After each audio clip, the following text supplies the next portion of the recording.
Bonjour, on se retrouve aujourd'hui pour un exercice assez long mais riche et intéressant. Dans la partie 1, il y a une fonction h, telle que h de x est égal à x moins ln de x strictement positif. La première question c'est montrer que pour tout x strictement positif, h de x est supérieur ou égal à 1. Pour cela, calculons h' de x, on a quel que soit x strictement positif, la dérivée h' de x. Alors la dérivée de x c'est 1 et la dérivée de ln de x c'est 1 sur x. En mettant le même dénominateur, donc on obtient c'est x moins 1 sur x. Donc le signe de h' de x il dépend de x moins 1 et on peut alors dresser le tableau de variation. X moins 1 s'annule en 1, la h' il est positif ici, négatif ici, et donc la fonction elle est décroissante et puis elle est croissante. Ici on va calculer l'image de 1, l'image de 1 c'est 1 moins ln de 1, c'est-à-dire c'est 1. H admet un minimum 1 au point 1, et donc la conclusion c'est-à-dire que quel que soit x supérieur strictement à 0, on a bien h de x supérieur ou égal à 1. Pour la deuxième question, on considère la fonction f définie sur R plus par f de x, c'est 1 sur x moins ln de x pour x strictement positif, et f de 0 c'est 0.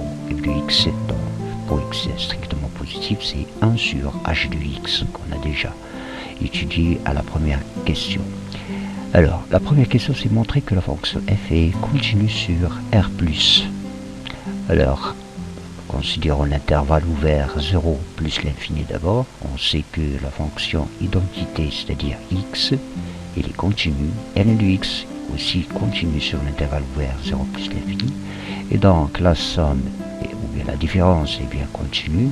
Et l'inverse, qui existe bien parce que le x moins ln de x ne s'annule jamais. Elle est supérieure ou égale à 1. Et donc c'est une fonction continue sur l'intervalle ouvert 0 plus l'infini. Reste à voir la continuité à droite en 0. Pour cela, calculons la limite lorsque x tend vers 0 plus de f de x. Et il faut la comparer à f de 0. C'est la limite lorsque x tend vers 0 plus de 1 sur x moins ln de x. C'est égal. Alors lorsque je remplace le x tend vers 0, le ln de x tend vers moins l'infini, avec ce moins c'est plus l'infini, et donc ça donne 0 qui est bien égal à f de 0. Et donc f est bien continu à droite en 0. Voyons maintenant la dérivabilité de f à droite en 0. Pour cela il faut calculer la limite lorsque x tend vers 0 plus du taux d'accroissement entre 0 et x, donc de f de x moins f de 0 sur x moins 0, c'est-à-dire sur x. Ce qui donne, c'est la limite lorsque x tend vers 0 plus, alors f de 0 c'est 0, donc il reste seulement le f de x divisé par x, ce qui donne c'est 1 sur, je développe, donc ça donne x carré moins x ln de x, donc c'est égal. Alors lorsqu'on remplace ici, donc ça donne 1, ça tend vers 0, ça tend vers 0, donc 1 sur 0 c'est l'infini. Comment savoir est-ce que c'est plus l'infini ou bien moins l'infini? Il faut regarder le signe de ça. Alors ça a été x facteur de x moins ln de x, c'est-à-dire x fois h de x. h de x étant positif, le x étant positif, donc c'est 1 sur 0 plus, et donc c'est plus l'infini. Voilà la justification, car x carré moins x ln de x, c'est x facteur de h de x, qui est strictement positif. Et donc, h n'est pas dérivable à droite en 0. Et donc, pas dérivable à droite de 0. Voilà pour la première partie. On se retrouve tout à l'heure pour la deuxième partie. Mais avant ça, résumons ce qu'on vient de voir dans cette partie. On a une fonction h, on a une fonction f qui est égale à 1 sur h de x. On a étudié les variations de la fonction h Et donc les variations de la fonction f seront l'inverse des variations de la fonction h, d'où le tableau de variation. Les signes seront inversés parce que f' de x c'est égal à moins h' de x sur h de x au carré. Et donc on a un plus et un moins, la fonction ce serait croissante et puis décroissante. L'image de 1 c'est l'inverse de 1, c'est-à-dire 1. Alors la fonction n'est pas dérivable à droite de 0, c'est pour cela qu'on a mis 2 barres ici. Par contre elle est définie pour 0, l'image de 0 c'était 0. Et la limite lorsque x tend vers plus l'infini, c'est facile à calculer, donc c'est 0. 1 est une valeur maximale absolue atteinte en 1, et donc quel que soit x appartenant à R+, on a f de x qui est inférieur ou égal à 1. On garde ce résultat pour les parties à venir au cas où on aura besoin. Je rappelle d'abord la propriété du cours. Si on a une fonction grand f qui est définie par une intégrale, avec les bornes c'est une certaine fonction u de x, v de x et plus dt, alors f' de x c'est v' f de v de x moins u' f de u de x. Alors pour que cette dérivée existe, il faut que les bornes u et v soient dérivables pour pouvoir parler de u' de x et v' de x. Et il faut que la fonction f soit continue pour que l'intégrale existe. Dans notre cas, on a u de x qui est égal à x, et on a v de x qui est égal à 2x, qui sont bien deux fonctions dérivables sur R et en particulier sur R+. En plus, f est continue sur R+. Et donc la conclusion est donc grand F est bien dérivable sur R+. Voilà. Petit b, montrer que f' d à droite de 0 c'est égal à 0, et encore que quel que soit x strictement positif, on a f' de x est égal à ceci. Alors pour cela, il faut calculer la limite lorsque x tend vers 0 à droite de grand f de x moins grand f de 0 sur x. Alors rappelons que grand f de 0 c'est l'intégrale de 0 jusqu'à 0 de f de t dt, donc c'est 0. Donc il reste f de x sur x, donc c'est la limite lorsque x tend vers 0 plus de grand f de x sur x. On ne peut pas remplacer parce qu'on n'a pas l'expression explicite de grand f, donc on va procéder par des encadrements. Alors on sait que on a t qui est compris entre ou égal même entre x et 2x, et pour x voisinage de 0, on va voir la fonction f comment était. Nous sommes ici et on a vu que la fonction f est strictement croissante. Alors on peut composer par f sans changer l'ordre, donc f de x serait inférieur ou égal à f de t inférieur ou égal à f de 2x. Alors pour x voisin de 0, x voisin de 0, 0 plus, c'est-à-dire à droite. Donc j'intègre pour obtenir grand f de x l'intégrale de x jusqu'à 2x de f de x dt serait inférieur ou égal à l'intégrale de f de t dt de x jusqu'à 2x, c'est-à-dire à grand f de x, et de ce côté-là, la même chose, l'intégrale de x jusqu'à 2x de f de 2x dt. f de x et f de 2x étant des constantes par rapport à la variable t, donc je peux les faire sortir de l'intégrale, donc je vais obtenir de ce côté-là f de x, l'intégrale de x jusqu'à 2x dt inférieur ou égal à grand f de x inférieur ou égal à la même chose de l'autre côté. Je sors f de 2x, il reste l'intégrale de x jusqu'à 2x dt.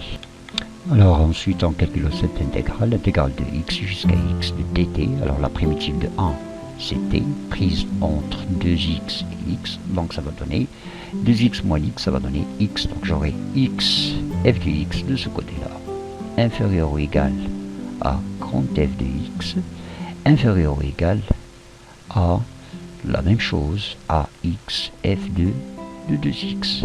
Voilà. Je divise ensuite par x, comme x est positif et proche de 0.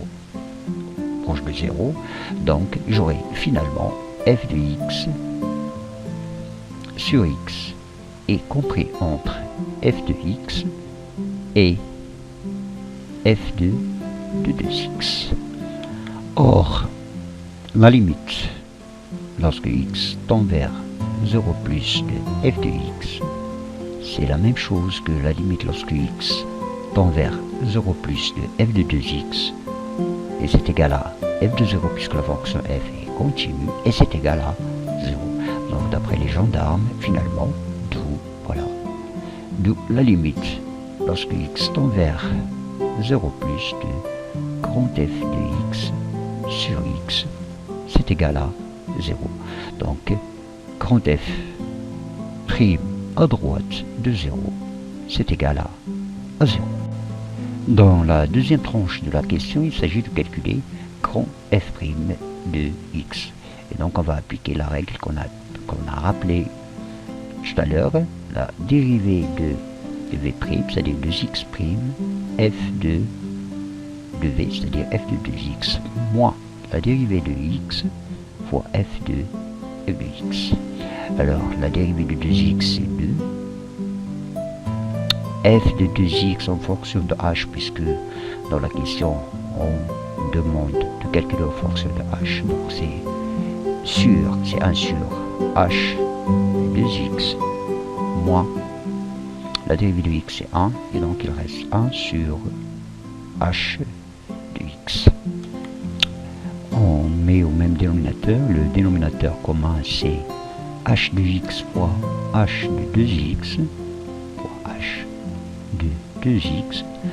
Donc on aura ces 2 fois h de x moins h de 2x. Alors si vous vous rappelez bien, la formule va remplacer par l'expression de h de x de la première partie, donc ça fait 2x moins ln de x moins h de 2x, c'est-à-dire moins 2x moins ln de 2x. Le dénominateur c'est toujours h de x fois h de 2x. Égal, je peux continuer ici. Alors les 2x ça part, donc il reste 2 moins 2 ln de x plus ln de 2x. C'est ln de 2x moins 2 ln de x, le tout sur h de x fois h de 2x. Alors ln de 2x c'est ln de 2 plus ln de x, et donc j'aurai ln de x moins 2 ln de x, c'est moins ln de x, donc finalement on obtient la réponse à la question, c'est-à-dire c'est ln de 2 moins ln de x, le tout sur h de x fois h de 2x. Pour la question 2a, il s'agit juste de vérifier que ln de 2 c'est égal à cet intégrale. Donc 2a, on va calculer juste l'intégrale de x jusqu'à 2x de 1 sur t dt. Puisqu'on connaît la primitive de 1 sur t, c'est ln de t pris entre les bornes x, 2x. Et ça donne, c'est ln de 2x moins ln de x. Et en appliquant ln de a sur l moins ln de b, c'est ln de a sur b, donc c'est ln de 2x sur x, c'est-à-dire c'est ln de 2. Question 2, petit b, montrer que, quel que soit x supérieur ou égal à 1, f de x moins ln de 2 est positif et inférieur à ce nombre. Commençons d'abord par expliciter l'expression f de x moins ln de 2. Alors, f de x, c'est l'intégrale de x jusqu'à 2x de f de t dt. Et ln de 2, on vient de démontrer que c'est l'intégrale de x jusqu'à 2x de 1 sur t dt. Regroupons les deux crochets de l'intégrale en un seul, donc c'est l'intégrale de x jusqu'à 2x de f de t moins 1 sur t dt. Remplaçant f de t par son expression, on obtient une intégrale de x jusqu'à 2x de, c'était 1 sur t moins ln de t, le f de t, moins 1 sur t dt. On peut encore mettre en même dénominateur cette expression, on obtient finalement c'est l'intégrale de x jusqu'à 2x, alors le t moins t ça part, donc il reste seulement ln de t, c'est ln de t sur t facteur de t moins ln de t dt. Mieux encore, c'est égal à l'intégrale de x jusqu'à 2x ln de t sur t, et le 1 sur t moins ln de t, c'est f de t dt.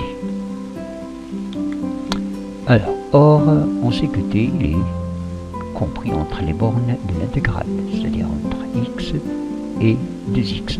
On va encadrer chacune des expressions à l'intérieur de l'intégrale, c'est-à-dire le ln de t, le 1 sur t et le f de t.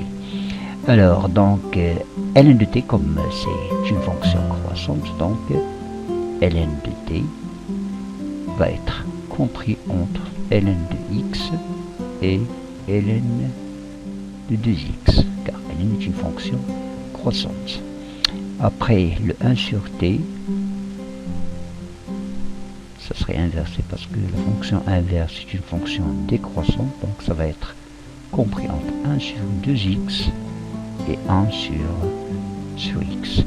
Et finalement, la fonction f étant décroissante sur l'intervalle 1 plus l'infini, donc f de t va être comprise entre, là je vais inverser, parce qu'elle est décroissante, entre f de t et f de t, car f est décroissante. Toutes les bornes de ces trois inégalités sont positives, donc on peut faire le produit membre par membre. On obtient finalement ln de t sur t fois f de t, et je vais seulement m'intéresser à ce côté-là, inférieur ou égal, ou bien les deux, tiens, on fait les deux, parce que l'autre aussi on l'a pas encore démontré. Donc ça va être compris entre ln de 2x sur x fois f de x de ce côté-là, et de l'autre côté, qu'est-ce que je vais avoir? Donc c'est un x ici, excusez-moi, donc c'est f de 2x, et là c'est un x aussi, donc c'est f de 2x sur 2x fois, donc j'ai déjà le f, alors il me manque le ln est supérieur, donc fois ln de x, voilà, fois ln de x. Et puis on passe à l'intégrale ensuite, donc à l'intérieur c'est f de x moins f de 2, c'est supérieur ou égal. De ce côté-là, ça c'est une fonction indépendante de t, donc ça va être 2x moins x, donc je fais les calculs directement, ça va être 2x fois ln de x, qui est bien positif. Voilà, qui est bien positif, bien ça n'écrit pas. De ce côté-là, c'est inférieur ou égal à l'intégrale de ça, et ça c'est comme une constante. Donc ça va sortir de l'intégrale et on aura l'intégrale de x jusqu'à 2x de dt, c'est-à-dire c'est x multiplié par ce x, ça part, et donc il reste ln de 2x fois f de x. Finalement, je prends les choses qui m'intéressent, d'où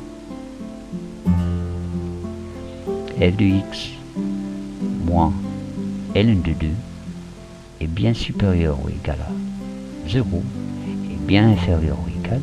Je remplace l'expression de f de x, donc ça donne ln de 2x sur x moins ln de x. Voilà. Alors pour le petit c, on déduit la limite de f de x. On va revenir à cette inégalité. De ce côté-là, on a 0. De ce côté-là, on va calculer la limite lorsque x tend vers plus l'infini de... Donc, petit c, calculons la limite lorsque x tend vers plus l'infini de ln de 2x sur x moins ln de x. C'est une formule déterminée, donc on va essayer d'appliquer une propriété de cours, celle qui dit que la limite lorsque x tend vers plus l'infini de ln de grand x sur grand x, c'est 0. Alors le ln de x, il a besoin d'avoir 2x en son dénominateur, donc d'où l'idée c'est de diviser en haut et en bas par le x, donc c'est ln de 2x sur 2x et je multiplie par 2 parce que je vais diviser juste par x en haut et en bas. En bas, je vais avoir un 1 moins ln de x sur x. Alors, la limite de ça, c'est 0. La limite de ça, c'est 0 aussi. Donc, 0 fois 2 sur 1 et ça donne 0. D'où, d'après les gendarmes, d'où la limite lorsque x tend vers plus l'infini de f de x moins ln de 2, c'est aussi 0. Et par suite, la limite de f de x, c'est ln de 2. Et donc, limite lorsque x tend vers plus l'infini de grand f de x, c'est ln de 2. Question 3a. Montrez l'inégalité suivante, f de n demi inférieur ou égal à ln de 2. Alors 3a. Grand f de n demi, on va remplacer le x par n demi, donc c'est l'intégrale de n demi jusqu'à 1 de f de t dt. Remarquons ici que f de t est inférieur ou égal à 1 sur t pour t inférieur à 1, bien sûr supérieur à 0. Voilà. On peut démontrer ça en faisant la différence, par exemple. Donc f de t moins 1 sur t, je crois qu'on a déjà effectué ce petit calcul dans les questions précédentes, c'est 1 sur t moins ln de t moins 1 sur t. Et en mettant le même dénominateur, on obtient c'est t multiplié, je peux l'appeler h de t directement, t fois ça, t moins t, et donc il reste en haut seulement le ln de t. Comme t est inférieur à 1, donc ça c'est, donc le ln de t, il est négatif sur positif, donc c'est négatif au nul. Ah, voilà, dans le cas où t est inférieur ou égal à 1. Et donc en passant à l'intégrale à ce niveau-là, donc on aura f de 1 demi, puisque j'ai remplacé le x par 1 demi, donc serait inférieur ou égal à l'intégrale de 1 demi jusqu'à 1 de 1 sur t dt. Et ça c'est quoi? C'est ln de t prise entre 1 demi et 1. Donc ça donne ln de 1 moins ln de 1 demi, c'est-à-dire c'est ln de 2. Donc on a bien la réponse à la question, c'est-à-dire f de 1,5 est bien inférieur ou égal à ln de 2. Pour la question petit b, montrer qu'il existe au moins un alpha compris entre 1,5 et 1 tel que f de alpha soit égal à ln de 2. Alors là c'est le TVI. On a déjà vu que la fonction grand F est bien, elle est donc c'est petit b, grand F est continu,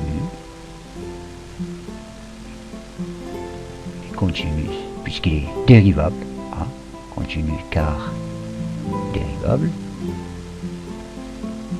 sur tout R+, et en particulier sur l'intervalle qui nous intéresse. Ici c'est n,5 et 1. Ensuite, f de 1, il est supérieur ou égal à ln de 2, grâce à cette inégalité. Donc si je prends x est égal à 1, on aura f de 1 moins ln de 2 supérieur ou égal à 0, c'est-à-dire que f de 1 est supérieur ou égal à ln de 2. Voilà.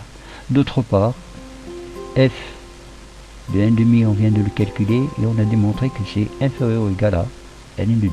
Et donc la réponse à la question, c'est-à-dire qu'il existe au moins un forcément unique qui appartient à 1,5 1 tel que f de alpha soit égal à ln de 2. On arrive à la question 4a, dresser le tableau de variation de la fonction grand f. Alors, quatrièmement, petit a, je rappelle que grand f prime de x était égal à ln de 2 moins ln de x sur h de x fois h de 2x. C'est que h de x, h fois 2x était supérieur à 1, c'est-à-dire positif, donc le signe dépend de ln de 2 moins ln de x, et qui s'annule là, x est égal à 2. Ça c'est pour x supérieur strictement à 0, et on avait la dérivée en 0 à droite, c'était égal à 0. Donc on peut dresser le tableau de variation de la fonction grand f. Voilà, donc f' il s'annule en 2, il est négatif ici, il est positif là, et donc la fonction elle est croissante, elle est décroissante. Donc elle croît, puis elle décroît.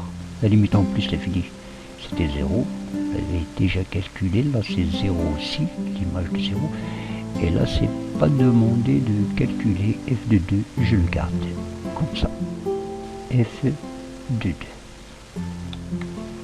Considère maintenant la fonction grand G définie sur 1 plus l'infini par g de x est égal à l'intégrale de 1 jusqu'à x de ln de t sur t moins ln de t dt, c'est-à-dire autrement je peux écrire g de x en fonction de f puisque on a assez de propriétés avec la fonction f, donc c'est l'intégrale de 1 jusqu'à x de ln de t fois f de t dt. Alors encore une fois on va comparer donc f de t à 1 sur t, je crois qu'on a déjà calculé, donc une troisième fois je vais calculer cette différence, moins 1 sur t, et je prends directement le résultat, c'était égal à ln de t sur t fois h de t. Voilà. Il suffit de remplacer par l'expression et on trouve ça. Alors tout à l'heure on avait t qui était inférieur à 1, donc c'était négatif. Dans ce cas là le t elle est supérieure à 1, elle est donc positive ou nulle pour x supérieur ou égal à 1. C'est que le t elle est supérieur ou égal à elle est supérieur ou égal à 1, pardon. Voilà, donc pour t supérieur ou égal à 1. Pour t supérieur ou égal à 1. Très bien. Donc on aura donc f de t il est supérieur ou égal à 1 sur t. Et si je multiplie les deux côtés par ln de t qui est positif, parce que t est toujours supérieur ou égal à 1, donc ce serait supérieur ou égal à ln de t sur t. Après je passe à l'intégrale de 1 jusqu'à x de ce côté là, de ce côté là je vais avoir g de x qui va être supérieur ou égal à l'intégrale de 1 jusqu'à x de ln de t sur t dt. Il s'agit seulement de calculer cette intégrale. Alors cette intégrale, il s'écrit comme ln de t multiplié par ln de t prime dt. Voilà. Et ça, on connaît la primitive de u' fois u, c'est u au carré sur 2. C'est-à-dire, finalement, donc je peux passer au crochet. Donc contre crochet, c'est ln de t au carré sur 2. Ah, le tout sur 2. Pris entre les bornes, c'est-à-dire de 1 jusqu'à x. Et c'est égal à ln de x au carré, tout le ln au carré, sur 2. Et on a ce qu'il faut, c'est-à-dire que g de x est supérieur ou égal à ça, mais ça c'est vrai seulement pour les x supérieurs ou égal à 1.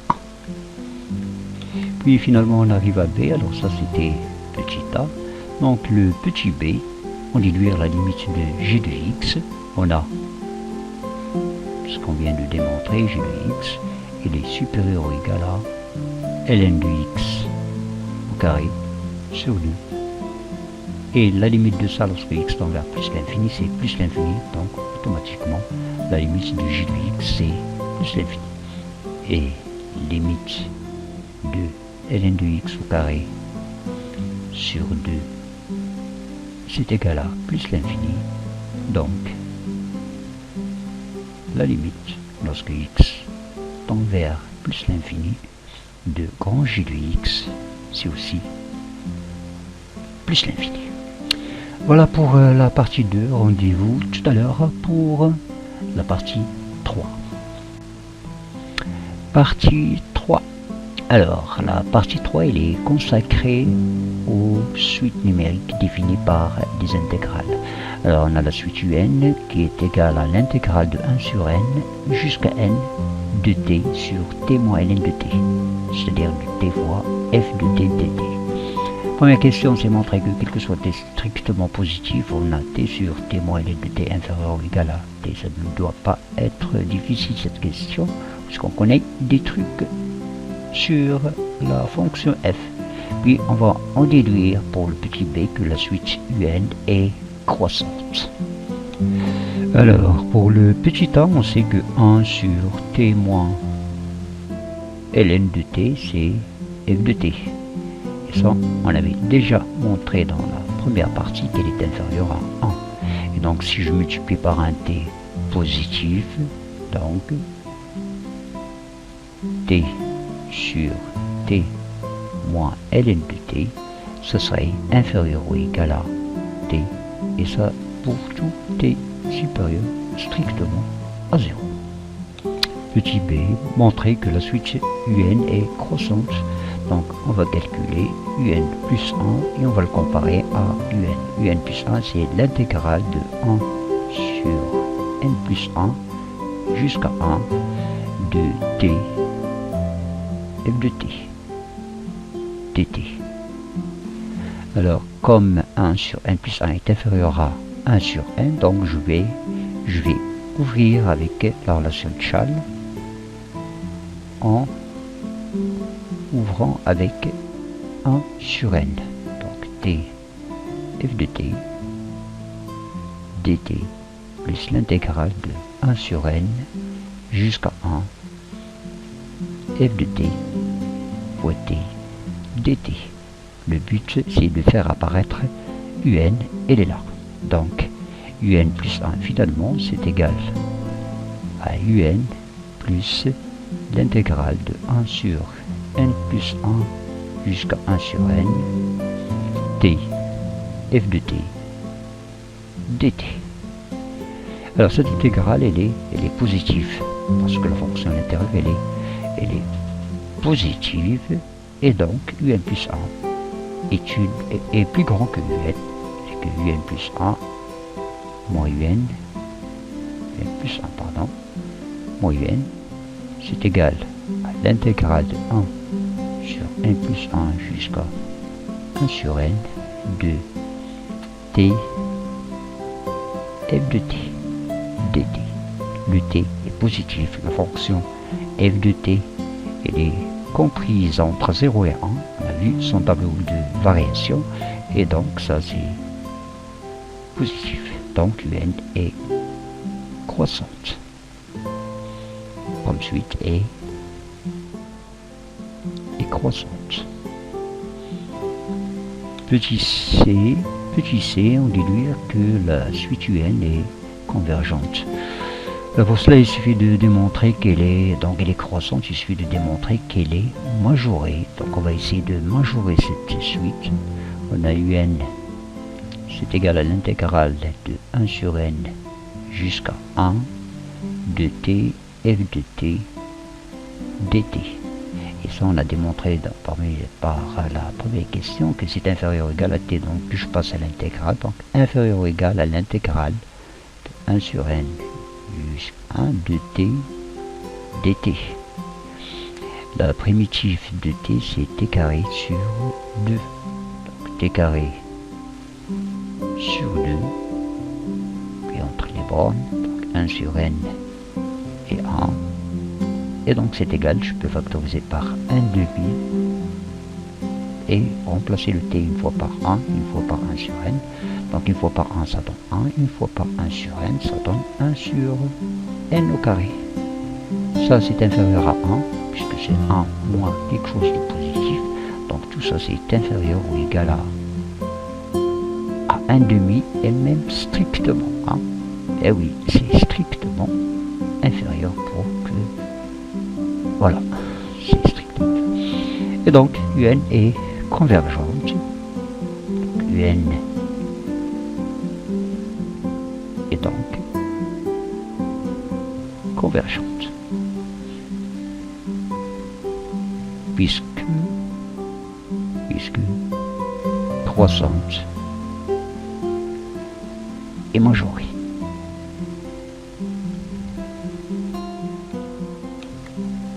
Ceci démontrer que la limite de un est compris entre 0 et 1 demi. Alors, petit d. Je rappelle encore une fois que un c'est l'intégrale de 1 sur n jusqu'à 1 de t f de t dt. Donc on voit bien que un est positif. Pourquoi il est positif? Parce que le f de t, la fonction f est comprise entre 0 et 1. Donc il est positif. Le t il est compris entre 1 sur n et 1. Donc c'est positif. Donc c'est positif. Donc c'est supérieur ou égal à 0. Et il est inférieur strictement à 1 demi. Eh ben, on n'a qu'à passer à la limite. Donc, limite